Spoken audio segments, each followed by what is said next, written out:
Hay otra modificación que a mi modo de ver creo que está desconectada de lo que es la ley de procedimiento, que es la vigencia indeterminada de los títulos habilitantes. Creo yo que el haberlo planteado en la ley tiene algún mensaje político, ¿no? Es tratar de decir a los administrados, estamos tratando de mejorarles la vida a los ciudadanos a partir de decirle que las autorizaciones, concesiones y ciertos elementos de permisos puedan tener tiempos largos de duración y en algunos casos indeterminados, salvo que la ley estrictamente diga lo contrario. Esto se aplicará sobre actividades económicas, profesionales, etc. Esto no es nuevo, ¿eh? O sea, el tema de los títulos habilitantes con vigencia indeterminada viene ya de una corriente que se inició en la Comunidad Europea en el año 2002 con la llamada Directiva Bolkestein o la Directiva de Servicios, que intentaba mejorar la simplicidad para los relacionamientos económicos de los ciudadanos con operadores y también con la propia administración pública. Y ahí aparecía esta regla de la vigencia indeterminada. Creo yo que más allá de lo que diga la ley por el mensaje político que adelante, creo yo que esta regla o modificación es más para leyes de contenido prestacional, podría ser aplicada y puede haber sido contenida también en leyes de contenido gremial para cierto tipo de actividades profesionales, pero bueno, se ha intentado poner acá para darle un aspecto de transversalidad que siempre es importante. Otro elemento de modificación que se introduce respecto a los cambios procedimentales objetivos es la aparición de nuevos datos en los tupos. Se ha planteado como obligatorio que se señale los sedes de atención para el procedimiento, creo que es importante. Medios de pago, ahora se va a poder pagar quizás hasta con tarjeta de crédito y otro tipo de medios, cheques, etcétera, que creo que es importante para mejorar la vida y el relacionamiento con los ciudadanos. Datos de contacto de funcionarios y algunos otros elementos que permitan mejorar la gestión procedimental. Creo que esto sí revaloriza la relación importante y cotidiana que tiene que tener la administración pública con los ciudadanos. Había un profesor español, Sebastián Martín Retortillo, que hablaba que la administración pública tiene que ocuparse de lo cotidiano. Y eso es lo que justamente se han olvidado en este país en muchos casos y en muchos gobiernos, ¿no? Lo cotidiano tiene que ver con estos elementos de detalle que a veces permiten mejorar la eficacia administrativa, pero también la cercanía con el administrado. Y por sobre todo, la mejora en el ejercicio de los derechos procedimentales, ¿sí? Creo que esto es un elemento importante. Quizás se le pueda añadir algún tema de ampliaciones de horarios, ¿no? que siempre es bueno, sobre todo en ciudades grandes de la costa o en las ciudades grandes de la sierra, donde las personas no necesariamente tienen horarios de trabajo cercanos a los horarios de atención procedimental o atención en general de las administraciones públicas, y quizás se pueda seguir el ejemplo de algunas entidades administrativas importantes como SUNAR, que ha ampliado sus horarios incluso hasta tener atención nocturna, ¿no? Con piquetes de atención interesantes. Se ha potenciado, y esta es otra modificación, adjetivo interesante, las plataformas digitales para la aprobación y difusión de TUPAS. Creo yo que es un elemento importante, tiene que ver también con el tema de la reforma digital o del gobierno digital que planteaba antes. Se ha establecido que los derechos de tramitación, de ahí tiene el MEF un papel importante, sobre todo para entidades del Poder Ejecutivo, tienen ciertos límites, son temas básicamente económicos que hay que revisar al detalle en la propia ley, con lo cual se ha abierto un espacio importante que ha ganado la Presidencia y el Consejo de Ministros y el propio Ministerio de Economía y Finanzas respecto a los derechos de tramitación y a la propia gestión de TUPAS y sus aprobaciones respectivas, ¿no? Hay un tema que sí es jurídicamente relevante, que tiene que ver con el régimen de entidades administrativas que no aprueban TUPAS o lo tienen incompleto, ¿no? Acá se ha abierto un espacio para una discusión dogmática importante. Yo creo ahí el legislador delegado ha dicho que aquellos procedimientos de aprobación automática y algunos otros que tengan que ver con obtenciones de autorizaciones previas, ya sea títulos habilitantes previos, si es que no están contenidos en TUPA, porque son estos no aprobados, no existen o son incompletos, simplemente el administrado asumirá directamente el acto administrativo sin tramitación procedimental. Una discusión difícil de hacer. El procedimiento administrativo siempre es una garantía, no solamente para el administrado interesado, es una garantía frente a terceros, ¿sí?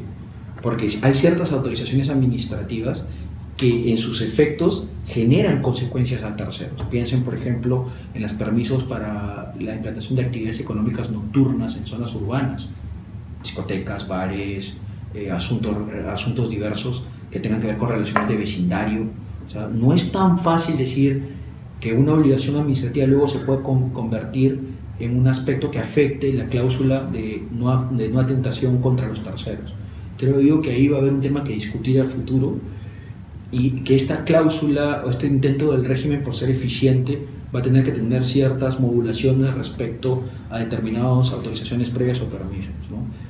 Luego se ha implantado también en otra modificación adjetiva importante el régimen de publicación de actos administrativos, y como adelanté también se ha introducido el expediente electrónico, ¿no? Por primera vez en las leyes de procedimiento tienes alguna regulación consistente sobre los procedimientos administrativos electrónicos. Ahora, hay un segundo tipo de cambios que se refieren a aspectos organizacionales, organizativos, y que están ligados al uso de actividades materiales respecto a los procedimientos, tanto los comunes, los de fiscalización, inspección o algunos otros que la administración pública considere que pueden ser hechos mejor por terceros, por privados, y por tanto pueden ser externalizados. La ley de procedimiento administrativo en esta reforma, el 1452, ha introducido la posibilidad por externalizar. Yo creo que hay que tener mucha racionalidad y justificación para hacerlo. No es tan sencillo. En Perú no está tan claro, a partir de lo que se nota en la práctica, las diferencias que hay entre esas actividades materiales y lo que es ejercicio de potestad, porque hay una fuerte deficiencia sobre las bases teóricas de esto, y vamos a tener que tener cuidado, sobre todo para evitar de que se camufle delegaciones de potestades respecto a los fenómenos de externalización, y porque además también las administraciones públicas no pueden estar sometidas a no ejercitar la potestad o a no ejercitar tareas públicas, porque finalmente perderían su esencia y fisonomía, ¿no? O sea, si no hacen esto, imagínense ustedes para qué serviría una administración pública de cara a los ciudadanos y al interés público. Luego hay un tercer rubro de modificaciones que se refieren a aspectos sustanciales generales, o sea, que tienen que ver directamente con el procedimiento común. En este caso, la nulidad de oficio, se ha restablecido un plazo de 2 años, pero respecto a 2 causales para poder promover la práctica de este tipo de procedimiento de autotutela en vía reflexiva, ¿no? Como se le conoce en la doctrina, que es una sentencia penal condenatoria. Ahí me estoy refiriendo básicamente a aspectos de documentación falsa que se haya comprobado en sede penal, etcétera, en donde se cuenta esos 2 años desde el momento en que se notifica la sentencia penal para que se pueda retrotraer y empezar a hacer las revisiones de oficio. Y también algunos elementos y alguna otra causal distinta que tiene que ver con el acto consentido, ¿no? El acto consentido, que es el que se va a revisar y examinar en vía reflexiva para que la administración pública determine en ese plazo de 2 años, contado desde el consentimiento, si hay algún vicio invalidante o no. Luego se estableció una regla restrictiva respecto a la nulidad propia de actos de los tribunales o consejos especiales, órganos pluripersonales que tienen legislación especial de cobertura, ¿no? Estoy pensando en los 50 y pico tribunales administrativos que hay en el país, que realmente han funcionado muy bien para el acceso a la justicia material, y ahí se ha planteado la regla de unanimidad para que los integrantes de estos órganos puedan por sí mismos aplicar la revisión de oficio respecto a sus actos propios. Parece interesante, habrá que ver cómo funciona a futuro, con lo cual se restringe bastante las posibilidades de ejercicio de la potestad de revisión. Podría ser inaudito en algún punto, pero no deja de decirse que esto va a seguir coexistiendo evidentemente con el control judicial del contencioso administrativo, ¿no? Finalmente, y antes del epílogo del ejercicio reglamentario, hay un cuarto rubro de modificaciones que tienen que ver con aspectos sustanciales específicos, y en particular estos cambios son respecto a la potestad sancionadora, ¿no?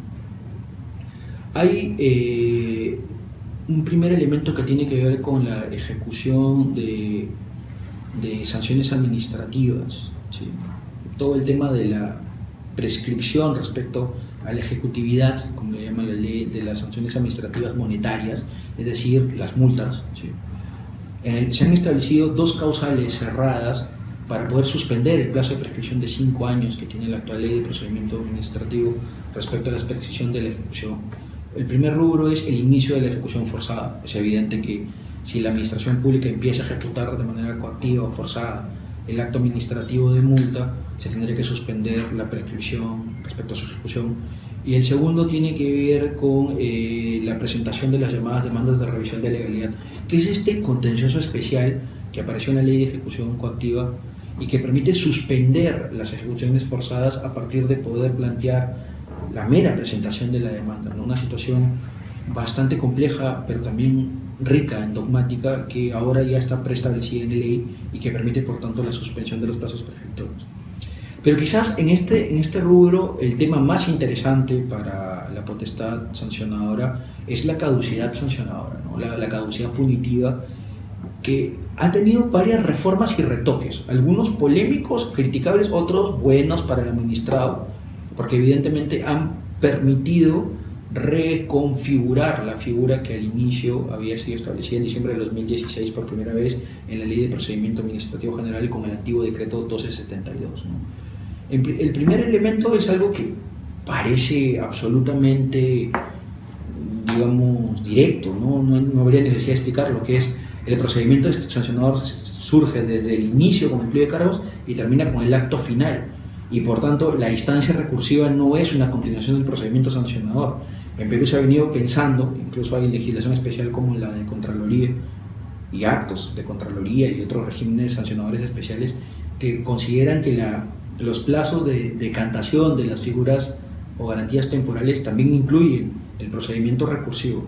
Bueno, la ley ha puesto claro eso y solamente se incluye para poder contabilizar los plazos de caducidad en el propio procedimiento sancionador, desde el pliego de cargos hasta el acto final. Evidentemente el procedimiento recursivo tiene otra naturaleza, se aplica otro subrégimen, ¿no? Y con esto ya está más claro, y que creo yo que es una regla de orden que vale la pena decir. Un segundo elemento, y eso es algo que hay que recalcarlo para los ejercicios de sancionadores especiales, es la caducidad tiene una reserva de ley, y era, a mi modo de ver, desde que se estableció en 2016, no era ni siquiera necesario decirlo, porque si el legislador te habilita de potestad sancionadora, solo el legislador te puede decir cuál es el plazo para procedimentalizarla e instrumentalizarla, ¿no?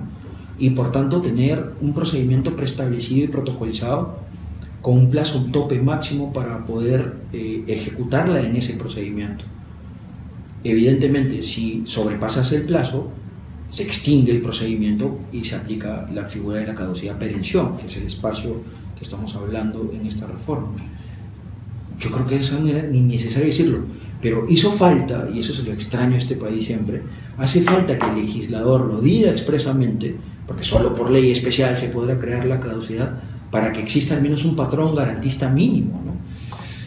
Es bueno, de cierta manera, pero habla también mal de los excesos que a veces cometemos en la interpretación y la integración respecto a temas de derecho sancionador. Luego se ha ordenado la casa, digamos, entre la prescripción y la caducidad, y se permite evidentemente que los objetos y las conductas que han sido procesadas en procedimientos caducos, si es que no se ha vencido la responsabilidad, no está prescrita la responsabilidad, se puedan volver a ser procesados. Ahí hay una discusión que hacer, y eso ya adelanto que se va a plantear en algún momento seguramente en nuestro país, que es la posible afectación al non bis in idem, ¿no? Al menos en vía adjetiva. Ahí va a haber todo un tema que incluso va a terminar en los tribunales en algún momento. La ley no ha dicho nada sobre el tema, pero hay algunas cosas más. Y luego hay dos elementos polémicos, ahí hay que verlo con sumo detalle. Hay un primer elemento que tiene que ver con el mantenimiento, a pesar del procedimiento caduco, de medidas preventivas, cautelares y correctivas, a pesar de que el procedimiento caducó. Serían medidas ex lege, ¿no? Medidas desde la ley. Yo no sé si se puede justificar el elemento del mantenimiento de las medidas si es que el objeto no existe en ese momento porque el procedimiento ha caducado, ¿no? Va a ser difícil su sostenimiento, pero digamos, por un tema de seguridad jurídica, el legislador ha preferido el mantenimiento de los efectos de estas medidas más allá del procedimiento caduco, ¿no? Quizás podría ser bueno algún tema de reglamentación para que estas medidas no sean intemporales y, digamos, tengan un plazo máximo para poder ser practicadas, y por tanto también la administración pueda reiniciar con cierta seguridad jurídica el procedimiento si es que el procedimiento sancionador, si es que la responsabilidad no está prescrita, ¿no? Y el otro elemento que también creo yo es interesante de discutir es el mantenimiento de los medios probatorios de los procedimientos caducos. Las actas de fiscalización, los medios actuados en el procedimiento caduco, la ley dice que pueden ser reutilizados en el procedimiento segundo sancionado. Ahí va a haber serias discrepancias con el tema del non bis in idem de nuevo, pero el mantenimiento probatorio acusatorio que hace la ley es bastante discutible, ¿no? Finalmente, en una de las disposiciones complementarias, transitorias, finales, de las últimas que tiene el 1472, se ha abierto un espacio para poder tener una nueva guía del ejercicio de la potestad reglamentaria, ¿no? En Perú hay un gran déficit y creo que es una gran deuda con el Estado de Derecho y con una de las grandes potestades, quizás la norma más utilizada que hay en este país. Uno abre el boletín oficial del diario peruano y encuentra que la mayoría de normas son reglamentos, incluyen de los 3 niveles territoriales, ¿no? Municipal, regional y estatal. Siempre va a encontrar un mayoritario número de reglamentos. El gran tema es que hemos vivido por muchísimos años sin tener un protocolo para producir reglamentos. Quizás esta guía que se habla en la disposición complementaria del 1472 pueda ser el punto de inicio, el embrión, para poder tener una ley de desarrollo constitucional que permita estandarizar, tener una mejor producción normativa reglamentaria, no solamente para el Ejecutivo, también para las administraciones territoriales y por sobre todo tener un ejercicio de potestad reglamentaria adecuado a los nuevos tiempos, ¿no? Tenemos cosas muy heterogéneas, muy dispersas, ¿no? Sobre todo en temas de publicidad normativa, que creo yo podrían ser unificados por el legislador en un punto. Este es un buen tema. Yo creo que vamos a tener que ir hacia eso en algún momento, porque además nos generaría un alto estándar de seguridad para la producción infralegal, ¿no? Normativa. Les agradezco por la atención. Ha sido un poco largo a la hora de hablar, pero creo que la reforma de la ley de procedimiento administrativo lo amerita. Muchas gracias.